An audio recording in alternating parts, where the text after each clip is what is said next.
정치권에 들어왔습니다. 그래서 총선부터 대표를 수행했고 또 대선 국면에 아시는 분들은 아시겠지만 문재인 후보의 수행 대변인으로 수개월을 전국을 돌아다녔습니다. 그리고 문제가 됐던 그 12월 16일에 대선 후보 단둘이 토론하는 그 스튜디오 현장 안에 각 후보의 3명씩만 들어가게 돼 있었습니다. 그 3명에 제가 포함되어 있었습니다. 그래서 고스란히 두 대선 후보가 토론을 하는 장면을 목격했고요. 끝나고 나서 저희들은 느꼈습니다. 우리에게 승리의 예감을 느꼈었습니다. 토론의 결과는 누가 봐도 너무나 자명했습니다. 그래서 그 이후에 그 다음날 월요일에 모든 신문에 어떻게 그 결과를 보도할지 모든 사람이 관심이 집중됐었습니다. 기억나시죠? 그런데 전혀 엉뚱한 일이 생겼습니다. 일요일 밤 11시에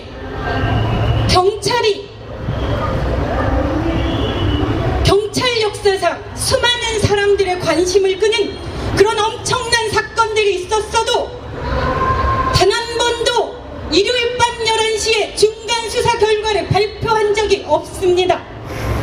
그런데 그날 전격 수사 결과가 발표됩니다. 기억하십니까? 댓글 한 개도 없다. 아시지만 12월 11일날 국정원 직원이 몰래 혼자서 댓글을 달고 있는 현장을 급습했습니다. 그러나 실패했죠. 그 당시 출장됐던 선관위, 경찰 모두가 그 국정원 직원에게 농락당했습니다.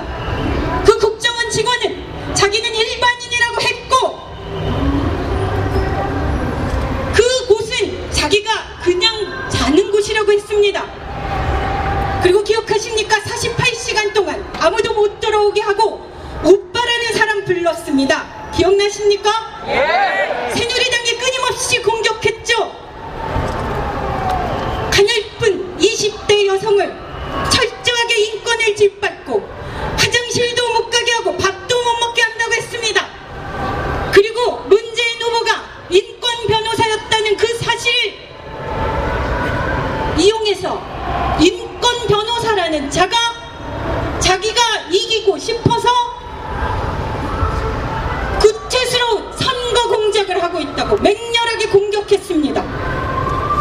12월 14일 박근혜 후보는 전격 기자회견합니다. 기억하십니까? 내용?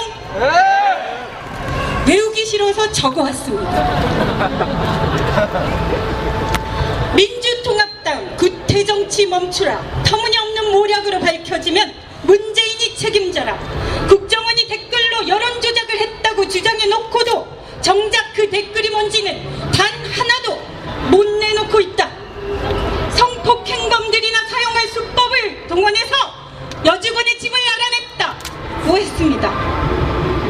그리고 그 문제의 중간 수사 결과 발표납니다. 똑같죠? 댓글 없죠? 그날이 무슨 날입니까? 우리의 대선 선거일이 며칠입니까? 12월 19일입니다. 17일, 18일 단 이틀은 모든 선거에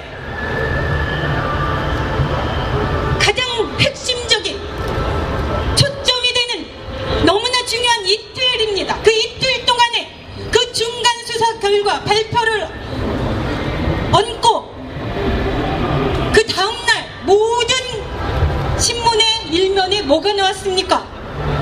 토론 내용 나왔습니까? 아니요. 댓글 수사 없다고 전면적 공세 시작했습니다. 그러나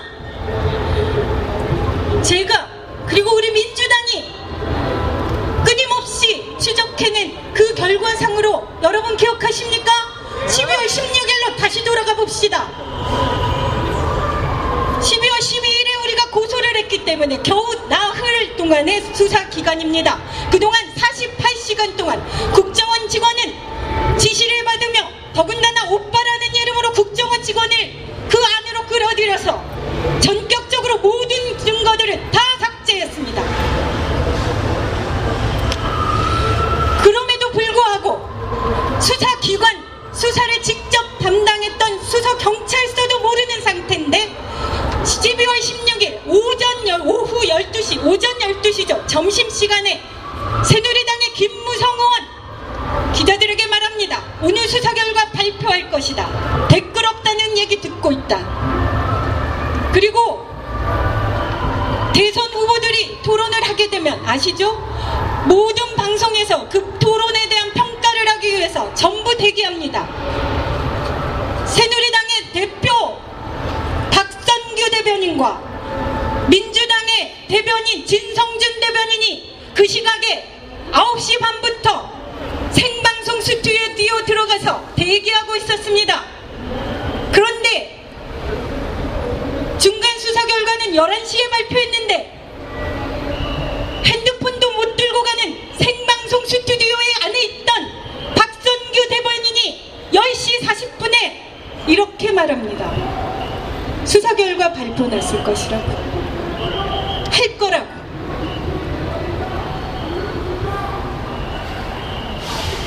그 이유가 뭘까요? 여러분에게 상상으로 맡깁니다.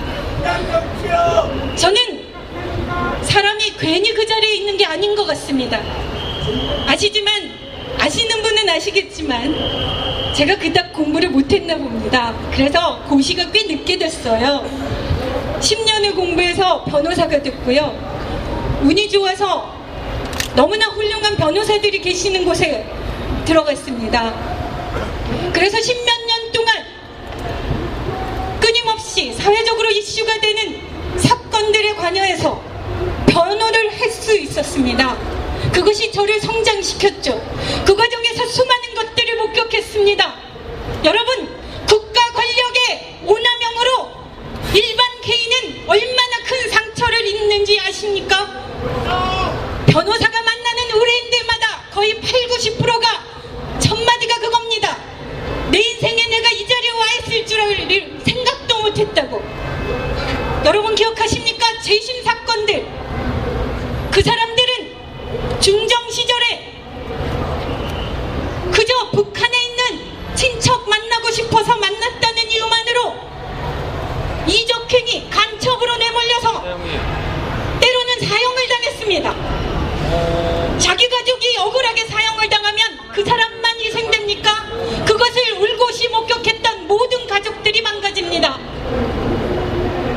그걸 이제서야, 수십 년이 지나서야 국가는 겨우 몇 푼의 돈으로 보상하고 새누리당은 그 돈도 과하다며 공격하고 있습니다. 이게 현실입니다. 저는 그 현실에서 그런 것들을 목격하고 변호를 했고 무력감에 때로는 오열을 했어야만 했습니다.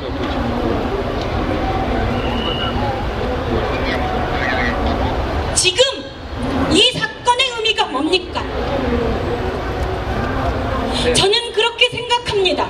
제가 여기 빼곡하게 적어온 그들의 행위들이 그래도 우리가 구분이 아직은 쇠하지 않았나 봅니다. 국정원 사건이 왜 이렇게 어려웠냐고요? 그리고 국정원이 왜 이렇게 집요하게 할 수 있었냐고요? 그것은 국정원이라는 기관 자체의 특성입니다. 모든 업무가 비밀이고 모든 돈을 어디다 써도 그거는 특별활동비라고. 시민단체는 단 몇백만 원을 써도 10원 한 장까지 다 확인해서 횡령이니 뭐니 벌금과 형벌을 가합니다. 그런데 그들은 수천억씩을 써도 그것이 국가안보에 쓰인다고 믿는 선량한 국민들에 의해서 고스란히 그들에게 내맡겨지고 있는 것입니다. 그들의